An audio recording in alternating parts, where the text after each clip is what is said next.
જય અંબે ફ્રેન્ડ્સ, કેમ છો? સુફાલીની રસોઈમાં તમારું બધાનું સ્વાગત છે.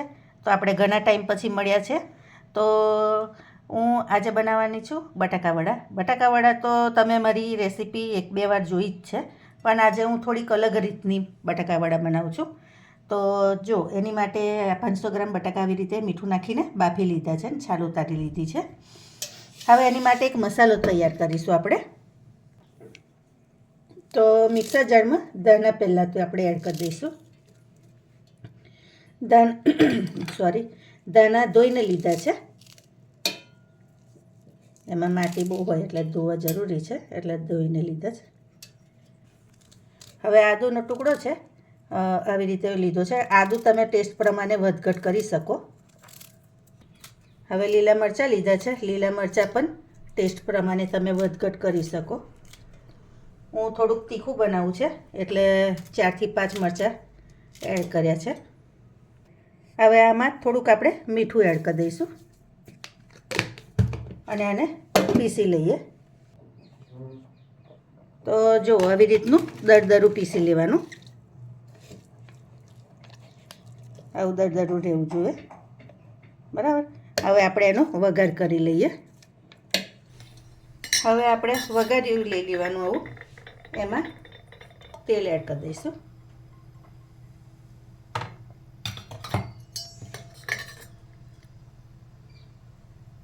એક ચમચી જેટલું તેલ રેડ દીધું છે. હવે એમાં તેલ તપે એટલે રાઈ એડ કરી દઈશું અને થોડુંક જીરું એડ કરી દેવાનું. એ થાય એટલે થોડીક હિંગ એડ કરી દઈશું. આ તલ છે એ એડ કરી દેવાના અને આ વલિયારી છે એ અડધી ચમચી એડ કરી છે. અને આ મસાલો જે અધકચરો પીસો હતો ને, ધાણા ને લસણ મરચાં આદુવાળી પેસ્ટ, એ અંદર એડ કરી દેવાની. તમે આ રીતે એકવાર જરૂર બનાવજો, બહુ સરસ ટેસ્ટ આવશે. મહેમાનને ખવડાવશો તો ખાતા રહેશો. હવે લીમડાના પાન પણ જોડે એડ કરી દઈશું. હવે આને 2 મિનિટ આપણે થવા દેવાનું. હવે આમાં આ મસાલા ભાગનું મીઠું ચપટી એડ કર્યું છે. આ મસાલો થોડોક શેકાય ને એટલે ત્યાં સુધી આપણે એને થવા દેવાનો. અને આ ટાઈમે છે ને આપણે અહીં હળદર આટલી જ નાખવાની, 2 પીંચ જેટલી. ચપટીમાં તમારી 2 ચપટી આવે ને એટલી જ આપણે એડ કરીશું, વધારે એડ કરીએ. બીજું કે આમાં તમારે છે ને લાલ મરચું નહીં વાપરવાનું. તો મસાલો આવી રીતે ધીમા તાપે થોડુંક થવા દઈશું, હજુ 1-2 મિનિટ. હવે આમાં આપણે ગરમ મસાલો એડ કરી દેવાનો, અડધી ચમચી, અને 1 ચમચી ધાણા જીરું છે. હવે આપણે મસાલો રેડી છે, એને બંધ કરી દઈએ. હવે બટાકા સ્મેશ કરી લીધા છે, તો એમાં આપણે ધાણા જીરું 1 ચમચી બીજું એડ કરી દઈશ અને અડધી ચમચી ગરમ મસાલો એડ કરી દઈશ. બટાકાવડામાં ગરમ મસાલો ખાસ એડ કરવાનો. અને બટાકાનો માવો તમારે ટેસ્ટ કરી જોવાનો કે બટાકા બાફવાના ટાઈમે તમે મીઠું કેવું નાખ્યું છે, એના પ્રમાણે મીઠું તમારે એડ કરવાનું. તો હું થોડુંક ઉપરથી એડ કરીશ. આ આમચૂર પાવડર છે એ એડ કરી દઈશ, અડધી ચમચી. એ તમારે ખટાશ તમે ટેસ્ટ પ્રમાણે વધઘટ કરી શકો.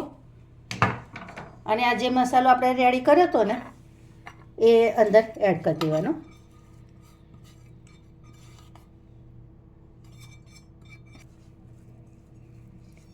તો આ થોડુંક ઠંડુ થાય ત્યાં સુધી આપણે એને આવી રીતે સ્પેચ્યુલાથી જ એડ કરીશું, હલાવતા રહેવાનું.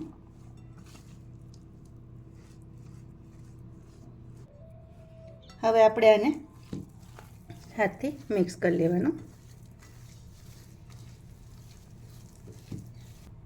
હવે મસાલો મિક્સ થઈ જાય પછી થોડુંક આવી રીતે ગોલ ગોલ કરી લેવાના. તમે આવી રીતના બેઠા શેપમાં તમારે વડાની ટીકીઓ જેવા ખાવા હોય ને તો પણ બનાવાય, બરાબર. તમને જેવું ગમે એવું કરજો. ગોળ ગમે તો ગોળ શેપ આપજો, અને આ ટીકી જેવો શેપ આપવો હોય તો પણ ચાલશે. જો તો આવી રીતે બધા ગોળા કરી લઈશું. હવે આપણે ચણાનો લોટ લેવાનો, તો ચણાના લોટને ચારીને લેવાનો હંમેશા.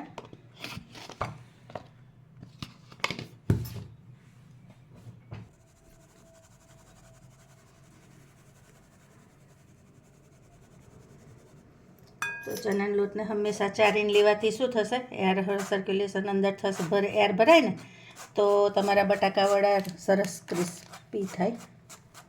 એટલે આવી રીતે લોટ ચારીને જ લેવાનો. હવે લોટ ચરાઈ જાય એટલે આપણે થોડુંક પાણી એડ કરતા જઈને લોટ બાંધવાનો.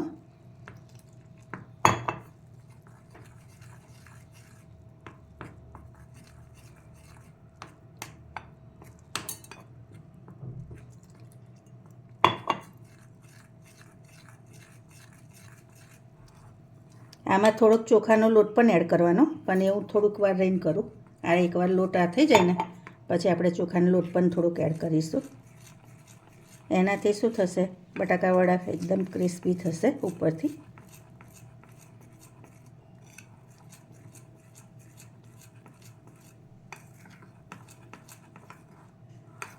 આવી રીતે તમારે એકવાર જાડું ખીરું રાખી અને લોટને હલાવી લેવાનું બરાબર.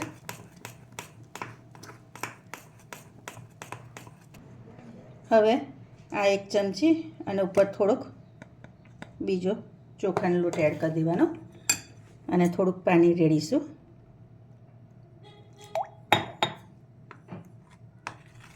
તમે ચોખાનો લોટ ચોક્કસથી એડ કરજો. હવે એમાં આપણે મીઠું એડ કરી દેવાનું.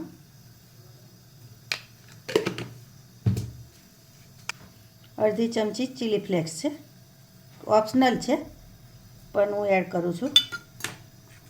હવે આ બધું મિક્સ કરી દેવાનું અને ખીરું થોડુંક જાડું છે એટલે થોડુંક પાણી રેડીશ. અને બહુ પાતળું નહીં કરવાનું, એટલું યાદ રાખવાનું.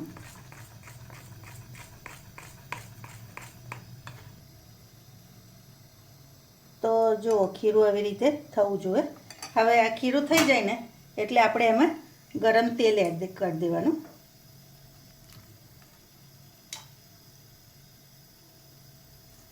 બે ચમચી જેવું તેલ એડ કર્યું છે. આમાં તમે સોડા નાખી શકો, પણ હું એડ નહીં કરું. સોડા વગર સરસ થાય છે, એટલે સોડા એડ કરવાની કોઈ જ જરૂર નહીં. હવે આપણે ગોળા આવી રીતે એડ કરી દેવાના.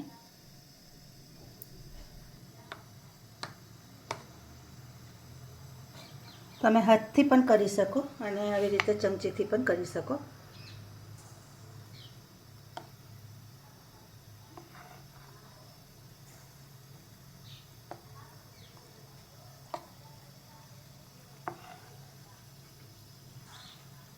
આવી રીતે વડાની અંદર એડ કરી દેવાના.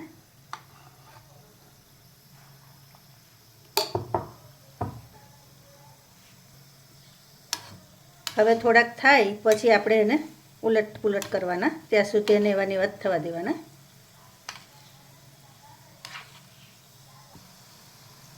હવે ઉલટતા પુલટતા આપણે એને થઈ ગયા છે તો હવે કાઢી લઈશું. તો આ રીતના થવા જોઈએ. જો દેખાઈને બહુ સરસ દેખાય છે ને, ટેસ્ટ પણ બહુ સરસ આવશે. આવી રીતે બીજા તરી લો. તો જો ફ્રેન્ડ્સ, આપણા બટાકાવડા રેડી છે. તો હું તમને એક બટાકાવડાને એ કરીને બતાવું. તો જો અવાજ આવે છે સરસ મસ્ત, અને તોડીને બતાવું તો જો કેવા સરસ થયા છે.